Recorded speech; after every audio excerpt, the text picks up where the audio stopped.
Oh my gosh. Can you hear me? Can you hear me? I think this is my first live stream. All right, let's go. All right, if you're new here, my name is Jamie Johnson, and I am a retreat planning rock star. I work with coaches and creators to bring their luxury retreat ideas and vision to life. I'm a logistics queen and I specialize in international experiences.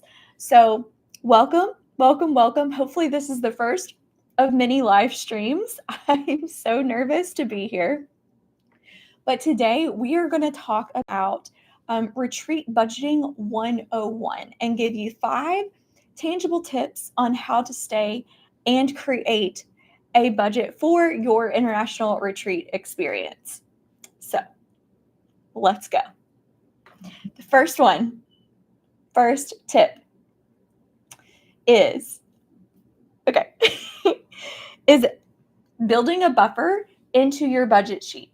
So I call it contingency, but it is usually 5 to 10% of your overall budget number that is going to be added in as an expense. And it is just a bucket of money that protects your profit, is what I say. So what do I mean by that? Let me get my hair off my face. So when you are budgeting, you want to add in your profit numbers, which is another tip in this list. But this contingency bucket, which is 5 to 10% of your overall budget, is literally just to cover any kind of budget overages. So say that you budgeted $25 for dinner each night per retreat attendee, but that actual dinner costs anywhere like $35. So you have a $10 deficit in your budget that you need to make up for 4 nights in a row for 15 people, which that adds up. When you have a contingency budget or bucket of money, you are able to pull from that money and cover those overages that you didn't know existed. And you are able to protect your profit that way because you're not having to eat into your profit numbers until the contingency is gone. So this just protects you in a way that like you can do so much research all the time, but it doesn't matter because like maybe you start researching and budgeting and planning in July, but your retreat isn't until December. That's like 5 months where anything could change. The price of groceries will change, the price of gas will change. Possibly the villa price will change before you're able to lock it in. Your flights fluctuate all the time. And those types of things, like you can't control, you can just plan for it to happen. Now, what do you do if you don't use up all your contingency? Well, that goes straight into your profit. It's money that's unused, that was set aside, reserved, that goes straight into your profit number.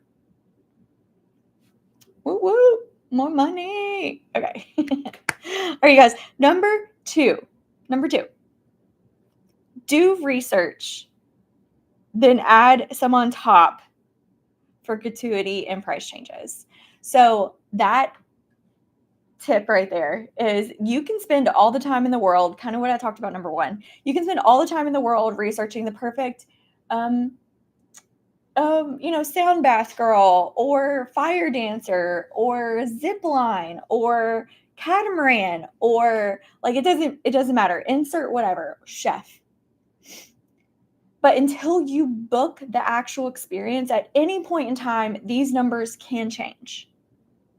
So what I do is on top of adding a contingency, I add like $5 more or $10 more per person per experience, not meals because that's kind of a lot, but like per person per experience to make sure I cover things like gratuity, which isn't always added into the final price that you see on the website. You might want to tip out the driver.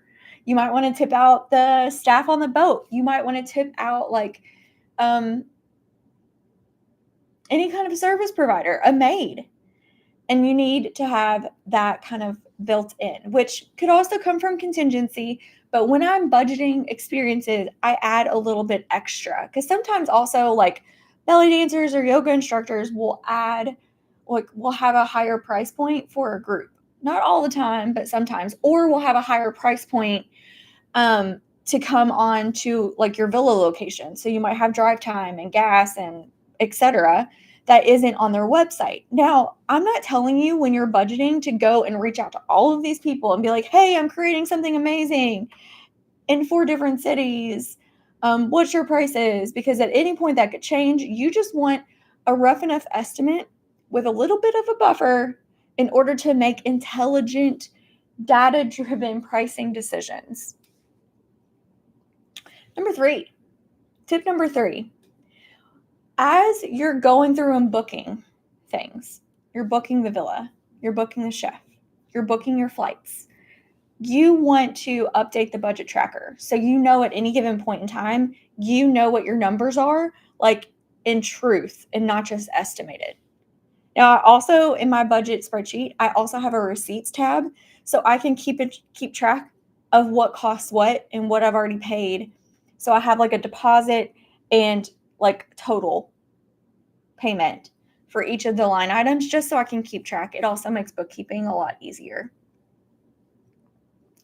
When you update your budget tracker, you will also know like how much money you have left to spend. You will know where your numbers are. So as you're adding people to your experience, as people are putting down money, as people are buying their retreat, you update your projected revenue. You update your revenue. As you are booking things out, you update your expenses. So at any point in time, you can have like a pulse on what the experience is actually going to cost you so you can make intelligent marketing decisions along the way, because not all of your spots are going to sell out as or like immediately after you announce. So you really need to keep a pulse on that. Tip number 4. Don't forget to add you and your support when you're calculating expenses. So that means a lot of people think, oh, I want 10 girls, 10 women at my retreat. And so when they're looking at villas, they're looking at 10 beds. When they're looking at chefs, they're looking at 10 mouths. When they are looking at dinner settings, you're looking at 10 spots. When you're booking out catamarans or group activities, you think 10. But 10 isn't the real number.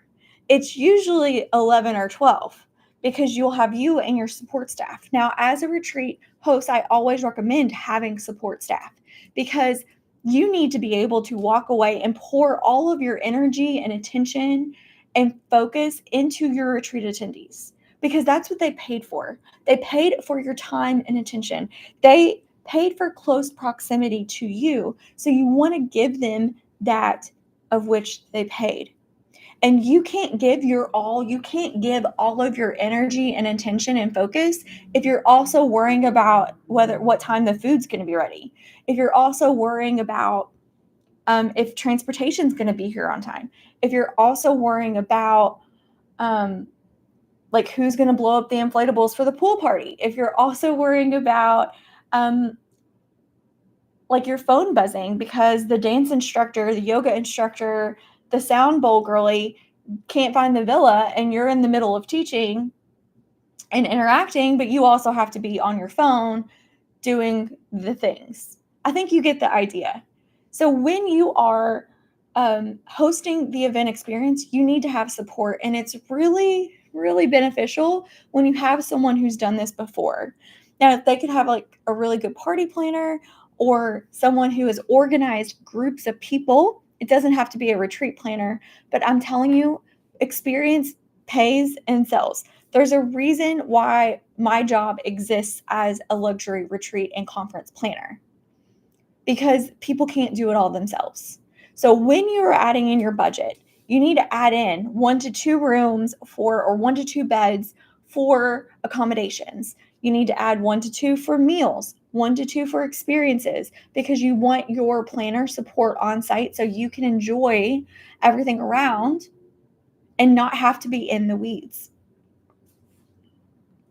That also includes your flight and their flight and round trip airport transportation too. And meals. Can't forget meals. Okay. So tip number five, I want you to add in your desired profit to your expenses. Remember, this is just a budget sheet. So if you want to make a certain amount on your retreat, I want you to add it into your expenses, add it into your budget. And the reason being is because we're looking at all of your experiences to bring this retreat to life. And you want to make sure that you are actually going to profit what you want to profit. So the way I do this is I add it into the budget. So if my client wants to make 10 grand or 15 grand on their retreat, we add it in there. We also add in a line item for taxes. Now, these are all estimated amounts. If for whatever reason, the contingency bucket from tip number 1 just is all used up, you really, really messed up on the budget. You really messed up estimating expenses, and that amount is no longer available. That is when you start dipping into your profit, because you have to cover your expenses or it's not true profit. And that's a whole nother conversation. But the contingency there is to protect this profit amount. So that's our first line of defense if things go sideways. The second line of defense is actually budgeting for profit. So when you go to price your retreat, you know that this price point is going to cover these expenses, including the profit I want to make. If you don't budget in your profit, then your revenue and profit numbers are a crapshoot. You have no idea what's going to shake out of this thing unless you know what's going to shake out. So those are my 5 retreat budgeting tips for new retreat planners, for hosts, for coach girlies who want to host their first or next retreat and they know that they really need support. I'm always here for you. I have several services on different price points and different proximity levels that can help you get your next or first retreat off the ground and profitable. So I'll see you next time. Bye.